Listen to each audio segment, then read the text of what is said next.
So to draw a wide-angle perspective grid, you start with a horizon line, and you draw 3 vanishing points on that horizon line, and then you draw a series of arcs above and below the horizon line connecting the left and right vanishing points.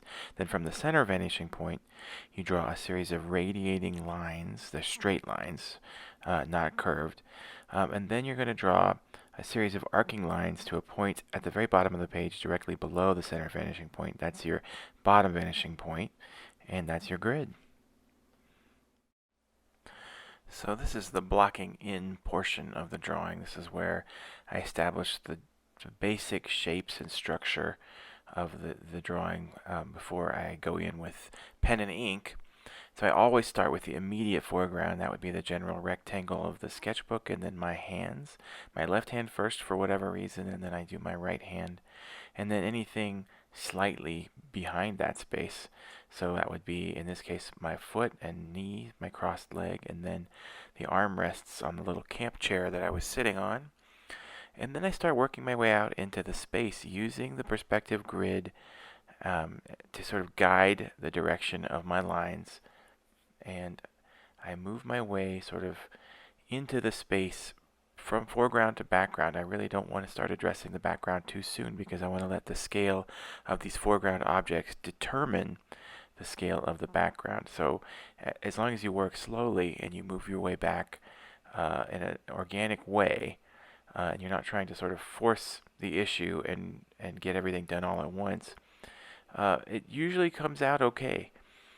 There's a lot of correction involved, and here I'm using a dark pencil mostly so it shows up on video, but normally I would use a lighter pencil like a 2 or a 3H that's more easily erased, but not necessarily as easy to see.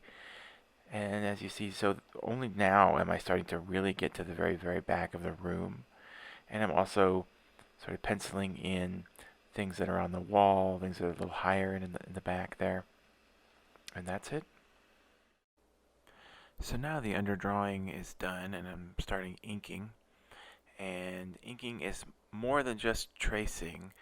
For instance, there's a lot of things that aren't covered in the underdrawing. So like this backpack here and this little tool roll are sort of elements that I go straight in with ink, and I kind of trust myself to get them right, or to at least to get them close enough that I think that anybody looking at the piece will believe I know what I'm doing.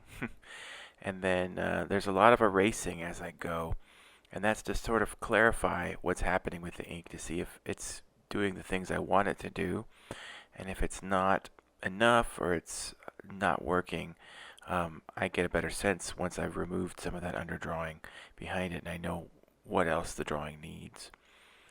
So at this stage, inking is contour line and some textural elements, some of the ribs on some of that duct work, and some hatching. And then another strategy during the inking process that I like to employ is to draw these leading edges and leading surfaces first, and then draw lines receding back towards that center vanishing point. And that way it keeps from getting a little bit confused as to where things are, especially in a sort of complicated situation like that wood pile there. When you draw all those leading surfaces first, then you really only have to worry about drawing those lines headed back, and it's a sort of a two-step process, makes it much easier. So just sort of layering in detail as I go, and I stick roughly to the same principle of foreground to background because of overlap, and trying not to fill in those sort of background details too soon because I might notice something I needed to add in the foreground that wasn't maybe covered by the pencil underdrawing, and now all of a sudden it'll be overlapping the background.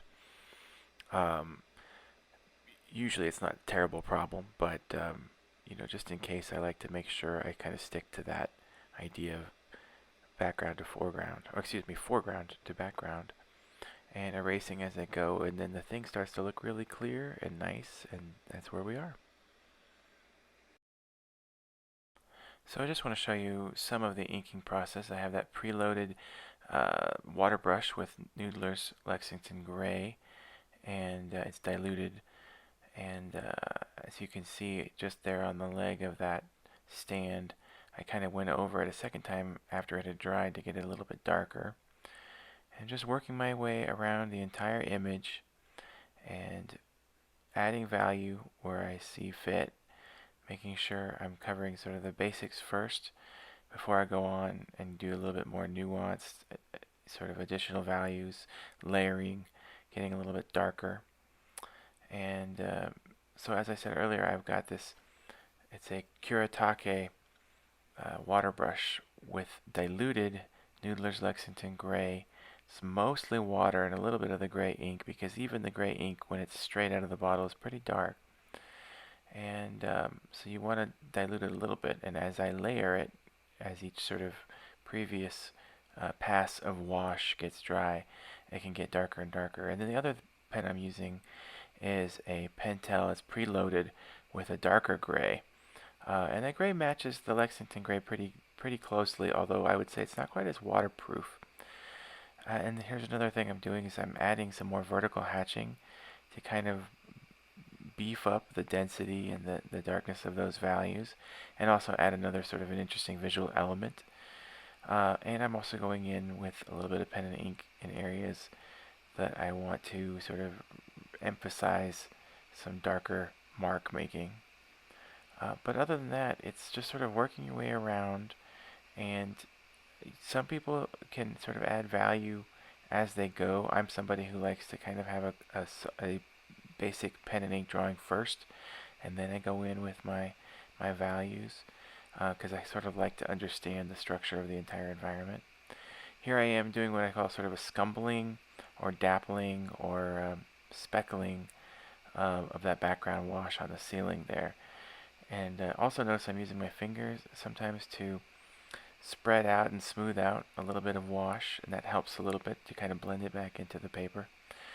But see this little dappling strokes there, and it can be hard to get a gradient with that wash and get it super light, but you can kind of work your way out with these sort of little scumbly brush strokes, and it breaks up the surface a little bit, makes it a little bit more interesting, especially in areas that don't have a lot of visual interest, like the sort of this flat, expansive ceiling at the top there.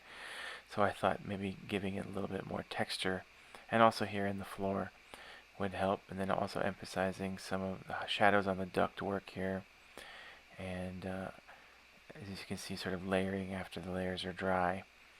And that's it for the ink work. Just a real quick demo showing you how I use the white acrylic paint marker to add some highlights.